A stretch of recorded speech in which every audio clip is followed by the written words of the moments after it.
Hezbollah has been absolutely beating Israeli forces back. They've hit Israel's Ministry of Defense. In southern Lebanon, they have taken out upwards of 10 IDF troops inside of a residential building that was booby-trapped. All of this is coming as we're waiting Iran's strike. Scott, what do you make of these recent developments that are taking place? Well, I mean, I've said from the very beginning of this that Hezbollah has been preparing for this kind of conflict with Israel since 2006, when the last large-scale conflict between Hezbollah and Israel took place. For 18 years, brain math. Hezbollah has been anticipating what Israel would do. They've done what is known as intelligence preparation on the battlefield. They've looked at the terrain. They can predict, avenues of approach, terrain that Israel can advance on, terrain that is defensible, where they need to be to fire their mortars to hit a specific target, pre-targeting everything. So Israel's literally walking into an ambush. Every meter they advance further into southern Lebanon, it's 1 meter deeper into an ambush that has been prepared for 18 years by Hezbollah. Israel made a lot of talk about the damage that they've done to Hezbollah, and they have done damage. But again, Hezbollah is a professional organization that knows very well what Israel's capabilities are. Nothing Israel did, I guess the pager attack took them by surprise, but nothing Israel is doing now in terms of bombing took Hezbollah by surprise. Hezbollah knew that Israel would attack, take advantage of their supremacy in the air to drop bombs. Hezbollah has hardened its targets. What we see Hezbollah doing now is they've reconstituted their mid to senior level leadership. Their lower ranks, the fighting ranks, are intact, and we see Hezbollah doing what they've always done, managing escalation. Rather than Israel having destroyed the totality of Hezbollah's ballistic missile capability, which the IDF wanted people to believe, we see Hezbollah every day rolling out new capabilities that Israel can't defend against. And this is just part and parcel of the reality that Israel cannot defeat Hezbollah. And if this war continues, we may see Hezbollah actually achieve the strategic defeat of Israel. In 2006, Hezbollah won by surviving.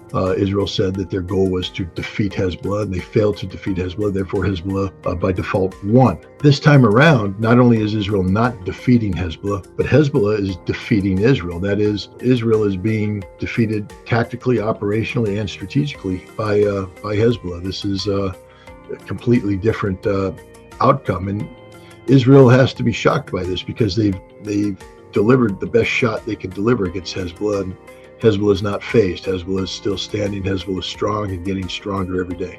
Hezbollah announced that they are ready for an expanded ground operation that Israel is saying that they're ready to conduct, but throughout this whole time, right around the time that Iran struck Israel, the beginning of October, Israel has been engaged in this ground operation. And according to Hezbollah, they have not been able to occupy or maintain or keep any village. And I think that the strike today really demonstrates just how perilous the situation is for Israel. And so I'm curious, Scott, Iran is patiently waiting, not making any moves right now, but it has said quite openly that not only is Hezbollah alive, but it is fighting back hard. What do you make of what's to come as Donald Trump is going to take office in a few months? What do you see as the trajectory with regard to Israel as it struggles mightily against Hezbollah? Well, I think the Iranians are capable of walking and chewing gum at the same time. And what I mean by that is that they can assess the reality of the Israeli struggle with Hezbollah separately from the new reality of President-elect Donald Trump, that the two aren't necessarily linked. I believe that the Iranians are prepared to engage in constructive dialogue with the new Trump administration if the Trump administration is interested in such a dialogue. Based upon some of the appointments that Donald Trump has made, the nominations for certain national security posts, it's clearly that it's staffed with overwhelming numbers of pro-Israel, anti-Iranian personalities. But Donald Trump has said he's not looking for a war with Iran. He has said that his posture is peace through strength. And so there's a chance that he's just posturing to, appear to have a strong face, that he will work with Iran to achieve an end to this cycle of violence that doesn't require escalation. One must always hold out hope for this. And I think the Iranians would be wise to keep the door open for Trump to come in and talk to them. But the fact of the matter is, Israel has articulated very aggressive intent towards Iran, and the Iranians would be fools not to be prepared to respond to that either proactively or reactively. Right now, Iran, I believe, is prepared to deliver a massive strike against Israel that would be debilitating, absolutely devastating for Israel. But you have to ask the question, why? Why would Iran do that? Hezbollah has the upper hand right now. Hezbollah has achieved operational dominance over Israel in southern Lebanon. There's no reason for Iran to come in and weigh in on this aspect of the fight. Hezbollah is winning, and Hezbollah's victory, again, is a managed escalation conflict that keeps the attention where everybody that is in opposition to Israel agrees it needs to be, on Gaza, on Hamas, on the struggle for an independent Palestine. The last thing the Free Palestine cause needs is a massive regional conflict between Iran, Israel, and the United States that destabilizes the global economy and shifts attention decisively away from the creation of a Palestinian state towards a larger global problem, that is energy security and the need to bring that conflict to an end. So, the Iranians have always said that, they're supporting the Palestinian people, they're supporting Hamas. And right now, I think the strategic understanding is the best way to support Hamas in Palestine is by not attacking Israel. And I think that's the direction Iran appears to be leaning at this point in time. At the moment, Israel appears to be struggling quite mightily with Hezbollah alone. Talk about this context, because you have Israel and Benjamin Netanyahu really throwing out a lot of bluster, saying that they're going to expand operations on the ground and they're going to continue to maintain this bombing campaign, which has been absolutely devastating for the Lebanese people. Yet it appears that Hezbollah is just being given more opportunities to show their strength. So I'm curious, Scott, if you could talk about this context, like how does this happen, given the fact we are presented with, in the Western media, we get very little attention to anything but very small reports about the devastation happening in Lebanon. But from the outside looking in, a lot of people might look at this as Israel is causing a lot of devastation, wreaking a lot of havoc. How is it then that the Lebanese resistance is able to maintain and even up the ante with its own response and fight back? Well, first of all, again, we have to acknowledge that what Israel is doing in southern Lebanon and what Israel is doing in Gaza is not something new. It's a continuation of previously articulated policies, the Dahiyawah Doctrine, literally the southern suburb of Beirut that's being obliterated today by Israel. This policy is a policy of collective punishment that Israel began in 2006 and has expanded upon since then, and they are applying it in Gaza with horrific force. This is background noise by this time. I mean, the world has unfortunately become numb to the images of the dead women and children, the dead civilians, the innocents that are being slaughtered on a daily basis by Israel. It's just not shocking as it once was, because people are just numb to it. But then we have the case of Hezbollah's continued resistance. Anybody who has studied Hezbollah, anybody who has studied how Nasrallah prepared for this, understands that this was always going to be the case, that Israel was never going to defeat Hezbollah. And it's playing out as we speak. But I think the most important thing is the context of all this. We're speaking as if Israel is seeking policies that are linked to the legitimate national security of Israel. This is wrong. Everything Israel does today is linked to the political survival of Benjamin Netanyahu. There's a story that's out there right now. I don't know. Do you follow Seymour Hersh's Substack? I do, but I have not seen this one. Well, most recently he published an article either early today or late yesterday, fascinating article about what Bibi Netanyahu has been doing. And Bibi Netanyahu is in a lot of trouble, a lot of legal trouble right now, because if you remember, he did that briefing a little while ago where he talked about the hostages, and he said that Hamas was never serious about releasing the hostages, that Hamas sabotaged everything. And he put a document up there. The first thing is, by exposing this document, he exposed what Seymour Hersh has said is the single most highly classified document in Israel's possession.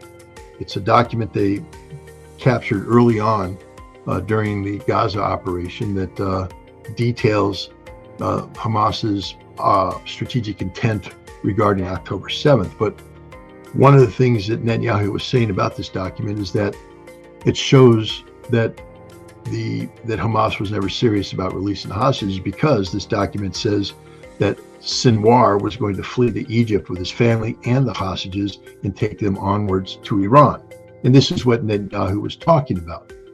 So first of all, he revealed the existence of this extraordinarily classified document, which is a violation of the law. So he's in trouble for that. But he's also in trouble because he lied, because the document doesn't say that. The next 2 pages, which Netanyahu didn't talk about, it's a 12-page document apparently. The next 2 pages show that this was something suggested to Sinwar, but that Sinwar rejected it out of hand, that Sinwar was going to stay there, that Sinwar was actively looking for a deal with Israel that would trade a return of the hostages for a ceasefire, that it wasn't Hamas that sabotaged this, it was Benjamin Netanyahu. So now there's a judge that has signed off on, investigations into Netanyahu's lying. And it gets worse than that. How did Netanyahu gain access to this document? Who went into this secure space and retrieved the document in total violation of the law? If you remember, Sandy Berger went into the National Archives at one point in time to retrieve a document that put the Clinton administration in a bad light, and he put those documents in his underwear and tried to smuggle them out. And he got in a lot of trouble for that. This is what we're talking about here, a total violation of security protocols, etc. But this underscores the reality that Netanyahu isn't doing anything for Israel or the Israeli people. He's doing everything to further his political legacy, up to including stealing classified information, illegally presenting it to the Israeli population, and lying about the true meaning of these documents to disguise the fact that he is the one who undermined, that he's the one that made the decision. We are not going into a deal to release the hostages. And this will only further, fracture Israeli society. This is one of the things that I don't think the West is picking up on. Let's put it this way. If Iran was as fractured as Israel's society is, where you had the Iranian military marching in the street, talking about a coup d'etat against the Iranian president and the supreme leader, where you had the parliament in open fighting against one another, the president plotting against the prime minister, et cetera, people would say Iran's on the verge of collapse. That would be the headline news everywhere. Well, that's all happening in Israel, and nobody's talking about it. Everybody's acting as if Israel is this stable democracy. Israel is not a stable democracy. Israel is a military dictatorship that is collapsing from within. And there's a whole bunch of deep fractures and fissures that are going to be, further exacerbated by these events, including the fact that Netanyahu is under a new criminal investigation for some very serious crimes. It seems the more that Netanyahu and that the Israeli regime attempts to legitimize itself through this absolutely unhinged aggression in Lebanon, trying to take on Hezbollah, trying to confront Iran. I've heard you talk about the United States having the capacity to come in and create havoc in Iran should Israel need that assistance. Of course, you've also mentioned just how much of an impact that would have on the world. Scott, is this kind of sowing the seeds, like fulfilling the prophecy the attempts to re-legitimize through trying to confront Hezbollah, through expanding all of these operations and trying to take on Iran, doesn't this just sow the seeds for the collapse that Netanyahu appears to be trying to avoid? What's interesting is that Israel in 2022 and 2023 conducted military exercises, large-scale military exercises. I think the one in 2023 was called Operation Chariots of Fire. There was a stress test of the Israeli Defense Forces' ability to defend Israel against attacks from all of its enemies at the same time. Now, the irony here is that Israel never considered that in their thinking that the attacks that would come would be triggered by an attack by Hamas that would inflict serious harm on Israel and require Israel to mobilize 300,000 troops and deploy them into Gaza. That wasn't part of the plan.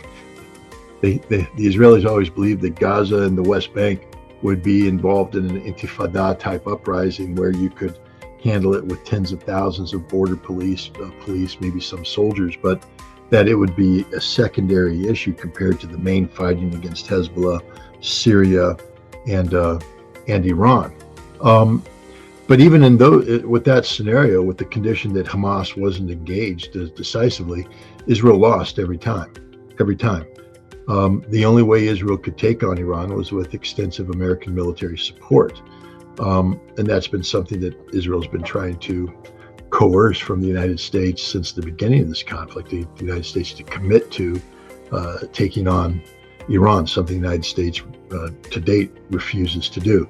But the reason why I bring this up is that what's happening right now is that Benjamin Netanyahu is trying to turn that plan, fighting everybody at once, into victory, even though he knows that when it was tested before the war, Israel couldn't win, and that this current iteration, Israel started off by weakening itself in Gaza and never recovered. By the time they ended up engaging with Hezbollah in southern Lebanon, the Israeli military was already exhausted. They had run out of spare parts for their tanks. The Merkava 4 tanks were, being cannibalized. They had to stop the sale of Merkava 3 tanks to Morocco and other places so that they could use them as replacement tanks. And that's what you see a lot right now is upgraded Merkava 3 tanks because they've run out of Merkava 4 tanks.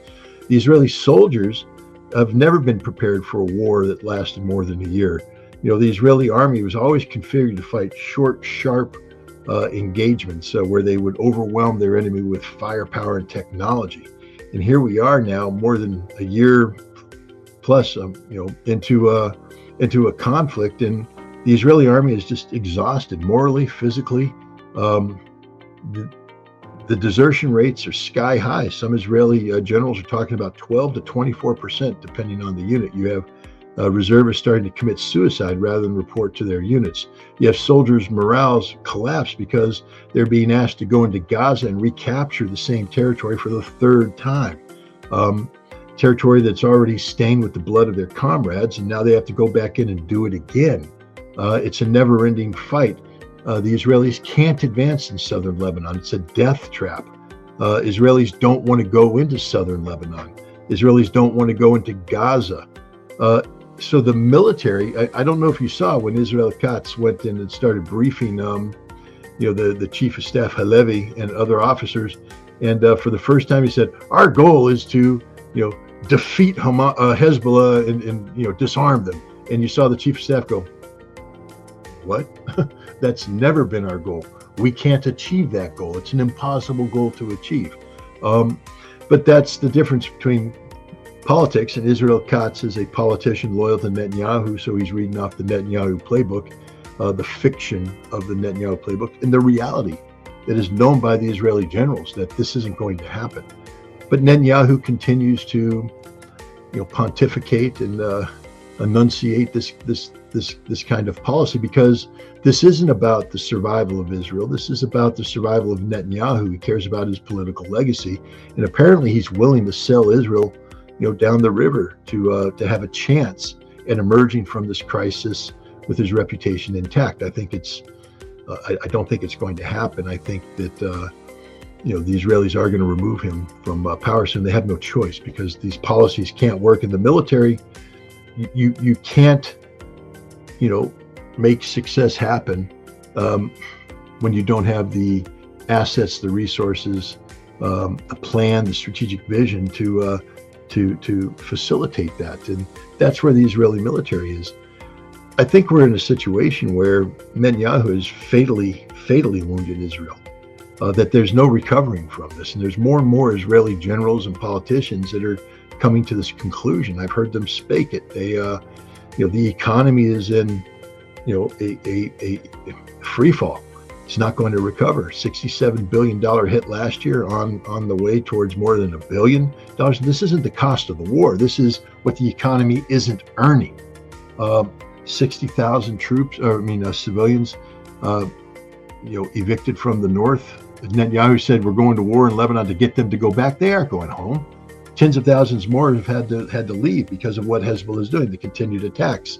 The port of Eilat is shut down. Haifa is likewise shutting down because you can't ensure shipping as they move into a harbor where you have Hezbollah missiles and drones striking at will. Israel is deeply divided. Even before October 7th, you had hundreds of thousands of Israelis in the street condemning Netanyahu for trying to rewrite Israeli basic law so that the politically aligned Knesset could control the judiciary. Why? So that nobody could try and convict Netanyahu on the corruption charges. He has been indicted for corruption, real corruption, the kind of corruption that he'll be found guilty of and spend the rest of his life in jail. So he's trying to manipulate the courts so that he can't be tried. Hundreds of thousands of people protested against that. You now have hundreds of thousands of people protesting against the fact that he hasn't brought the hostages home. And now you're going to have tens of thousands more jump in on that, protesting his firing of the defense minister Gallant. Israel is a nation literally on the cusp of civil war.